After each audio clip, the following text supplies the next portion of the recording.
Hey guys, welcome back to ProductNation. Today we've got our hands on the POCO X3 GT. Spoiler alert, this is a really powerful device. Let's begin with the unboxing of the POCO X3 GT. Now the unboxing process is pretty much the same as every other POCO device. Getting inside there, you've got the warranty card and the starter guide, as well as a clear case to use with it. You also get the SIM card ejector tool.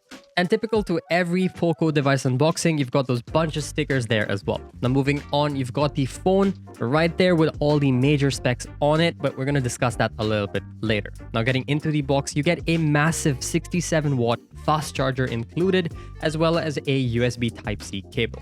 The main highlight features on here is the MediaTek Dimensity 1100, 67 watts of turbocharging, 120 Hz refresh rate, as well as 64 megapixels and Dolby Atmos dual speakers. Let's unwrap this now and take a look at the build quality and the design on the POCO X3 GT. The design of this may look very familiar to the people who have been keeping up with the Redmi Note 10 series. You kind of have the same design language, main difference being that camera module. Now the back of it has this sort of glowy, glittery look when the sun hits it directly, but it's not overwhelming. At the bottom, you've got a USB Type-C input, as well as a bottom-facing speaker. This is obviously coupled with the top side where you've got the top-facing speaker as well to give you that Dolby Atmos surround sound that we talked about earlier. And at the top, you also have the IR blaster. Now on the right side, you've got the power button integrated with the fingerprint scanner, as well as the volume rockers. And on the left side, you've got the SIM card ejector slot where you can fit in 2 SIM cards supporting 5G network. On the back of the device, you've got a triple camera setup. The main sensor on here is a 64 megapixel camera with AI, but we'll talk about this a little bit later. Now let's quickly set up the smartphone and get right into it. The setup process is pretty much exactly the same as any other Android device. As you probably saw already, it's running off of MIUI. Now when you get into the phone itself, you see that typical POCO skin on top of MIUI on top of Android 11. Out of the box, the version of MIUI it's running is the global 12.5.2. We've got 256 GB storage and 8 gigs of RAM on this. You also get a maximum of 2.6 GHz octa-core for the CPU. If you've used a Xiaomi or POCO device before, this will feel very familiar. If you swipe down from the top right, you get the control panel, and then if you swipe down from the top left, you get your notifications panel. Everything feels exactly the same. As far as security is concerned, you can use the AI face unlock or the side fingerprint sensor, which is built into the power button. As usual, like we've seen from POCO and Xiaomi devices, this is very quick, snappy, and performed exactly how you'd expect. This brings us to the display. This is where I felt like it was lacking a little bit. I'll tell you what my issue is with this, but let's begin with the specs. You've got a 6.6-inch Full HD Plus dot display with 240 Hz touch sampling, DCI-P3 support, as well as 450 nits brightness. The maximum refresh rate on here is 120 Hz of refresh rate, which is absolutely perfect in this day and age for navigation, gaming, even social media stuff. People kind of expect a higher refresh rate device at this point. Anyway, so buttery smooth, no issues with that whatsoever. The colors on this are also really good. The sharpness you get out of this was absolutely killer as well. So I was watching 4K content on here with high refresh rate, 60 FPS videos as well. It looks very good, and I did enjoy the viewing experience on here. The problem that I had with it is that the viewing angles on this aren't really the best. So if you're looking at it head on, you get great colors, great responsiveness. All of that is awesome for consuming content or gaming on. But all of that pretty much goes away when you're outdoors. It's very difficult to view this on. I had a pretty hard time viewing the display, let alone filming it, especially in harsh direct sunlight. You're pretty much better off turning it off and not looking at it. But something you should be looking at is the camera module on here. You get a triple camera setup at the back, as I mentioned earlier. The camera setup on this actually caught me off guard because it performs pretty well.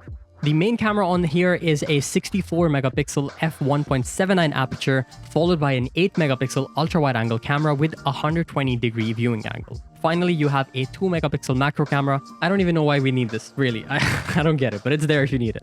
Now at the front, you've got a 16 megapixel f2.45 aperture with AI beautification. Now moving on to the image samples. The back camera has really good sharpness and HDR controls. The colors look great. You've got a pretty nice depth of field with that built-in aperture. As you can see, the out of focus elements look really good. Colors look really good. Vibrance is very nice and sharpness is very balanced. I really didn't expect that. Even the the ultra-wide angle camera performs good. The details are slightly mushy, but it's pretty good. Now, the zoom level goes up to 10x in digital zoom. As far as the 64 megapixel, you can see how much detail it really retains. It's actually really good. 600% crop on the fibers. You can see how sharp and nice it looks. Back camera portrait has nice edge separation. For the price point, it's actually pretty good. Colors look nice. Even the front camera portrait mode looks way better than I expected. So pretty good front camera too. As far as the back camera goes, it records in 4K up to 30 FPS, and the stabilization is absolutely killer. We've seen this with previous POCO devices as well. Really good stabilization as I walk right there into the image. You can see the colors are really nice. HDR control is pretty good as well. The backs seem to be slightly blown out and it isn't exposing for them, but overall image quality just looks really good with the back camera. Now, the front camera on this is able to record at 1080p at 30 FPS as its maximum as well. In terms of the colors, I feel like on screen right now it looks a little bit odd to me in terms of the saturation and the gamma correction. It looks like everything's very flat, but obviously we'll see this when we get back to our laptop. But for now, for the front camera, in terms of your resolution and your frame rate, 1080p at 30 FPS looks pretty good on screen. Even the stabilization is really great for the front camera at the given price point. Now, moving on to the gaming performance on this device. The gaming on here is honestly where it outshines most other things. The processor on here is the MediaTek Dimensity 1100 with a 6nm flagship processor. We're also using the 8GB RAM variant, so keep that in mind. For my test, I'm using Call of Duty Mobile, and you can see the graphics quality and frame rate it supports is a maximum of very high quality with the very high frame rate, which is what I set it to because I wanted to see graphics quality more than anything. So this would give you about 90 Hz of refresh rate.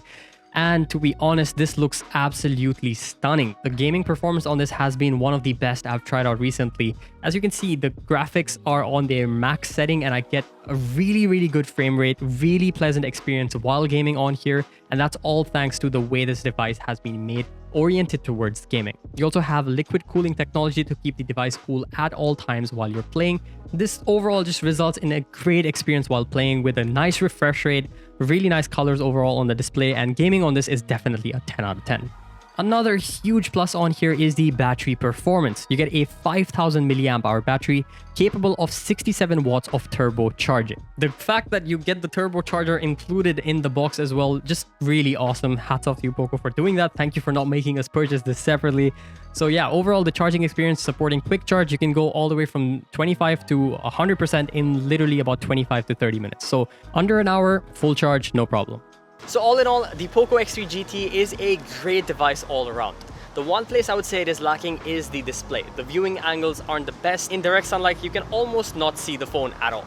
But when it comes to gaming capabilities and even the camera performance, this might be one of my favorite POCO devices. So I really hope you guys enjoyed this early review. If you did, a like would be appreciated. Subscribe to the channel if you wish to, and we'll see you again in the next video. Until then, bye bye.